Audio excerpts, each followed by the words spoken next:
Un futur entrepreneur doit d'abord analyser très minutieusement les débouchés pour les biens ou services qu'il propose d'offrir. L'étude de marché contribuera dans une large mesure à déterminer si le projet est viable. Il peut s'agir d'un exercice très simple et direct. Fondamentalement, cela revient à demander à vos clients potentiels s'ils consentiront à acheter ou à utiliser vos produits et services. La façon d'effectuer cette étude de marché dépend du type d'entreprise que vous voulez lancer et de votre clientèle cible. L'étude de marché devrait vous aider à répondre à des questions cruciales, dont celle-ci. Existe-t-il dans ma localité ou dans mon entourage d'autres commerces semblables à celui que je veux créer?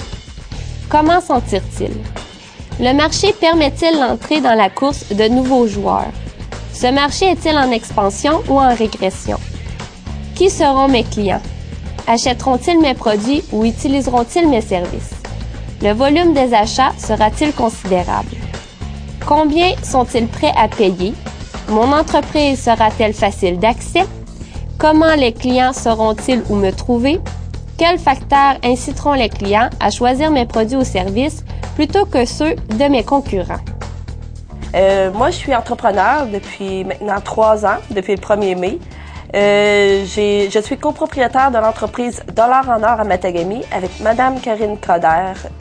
Nous, on a parti Dollar en Or, je vais vous expliquer que c'est tout d'abord une entreprise de services au détail. On offre des produits à 1, 2, 3 $ et plus. Et tout nouvellement, on a rentré une gamme de vêtements à notre ligne de produits qu'on avait également auparavant. Ça peut s'apparenter un peu au Dollarama. La première question à vous poser quand vous partez une entreprise, je vous dirais que ça serait de répondre vous-même à une question. Est-ce que vous répondez à un besoin spécifique? Je vais vous donner un exemple. Moi, quand je suis arrivée à Matagami, l'offre de service de plusieurs produits était plutôt absente. Puis moi puis Karine, on était tout simplement en train de dîner à un restaurant un jour, puis on s'est dit, ça serait le fun qu'on ait tel produit à peu de frais, à bas coût. Moi, acheter un rouge à lèvres à 15 $, c'était pas dans mes moyens à cette période-là.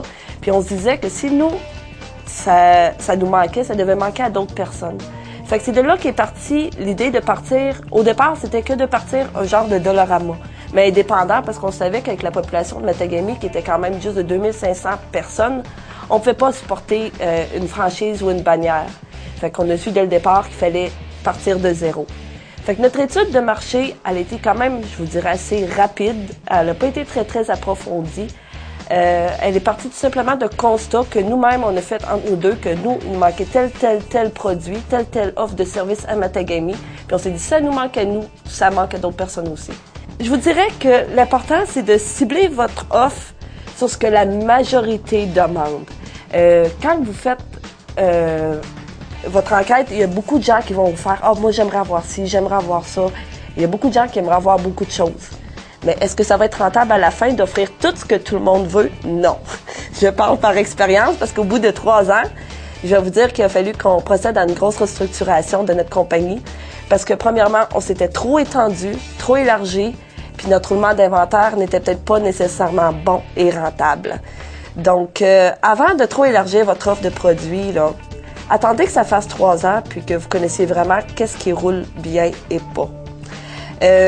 Ensuite de ça, ce que je vous dirais, ce qui est très important, c'est de définir l'étendue géographique de votre clientèle. Puis si elle est plus ou moins petite, ça serait de s'assurer d'envisager la possibilité qu'il puisse y avoir une fuite d'achat. Comme ici à Matagami, les gens, des fois, vu qu'ils n'ont pas tous les services qu'ils ont besoin, ils n'ont pas le choix de temps à autre de descendre à Moss pour faire leurs achats. Donc, par le fait même, en faisant leurs achats, ils vont faire leur achat de leur Dollarama, ce qui nous apporte une baisse de revenus, mais qui est calculée au fil des années. On a appris à ne pas se fier sur des revenus fixes. Puis c'est de là l'importance de vraiment cibler le pourcentage de fuite d'achat et comment y remédier, tout en gardant vos prix bas. Et je vous dirais que ce qui fait la différence, c'est le service à la clientèle. Si vous offrez un service de qualité à vos clients avec le sourire, vos clients vont revenir vous voir vous et non pas faire le détour au Dollarama quand ils vont faire leurs achats en ville. Je vous dirais aussi de ne pas vous imposer des paradigmes. Des paradigmes, c'est des barrières psychologiques qu'on s'impose, mais qui n'existent pas réellement. Après 3 ans, On vient juste de réaliser qu'on est juste à côté des communautés autochtones. Des fois, c'est drôle de même, c'est juste à côté, c'est juste à notre vue, mais on a une visière devant nos yeux, puis on voit pas qu'est-ce qui est à notre portée. Tout récemment, on vient de faire des contacts avec les communautés autochtones. On a la possibilité de louer un local, de payer les frais et d'aller faire de la vente, d'offrir des services qui, eux, comme Matagami, n'ont pas, qui sont obligés de faire 5, 600, 700 et 800 km pour avoir de tels services. Nous avons toujours gardé en tête que l'étude de marché, c'est une chose très importante.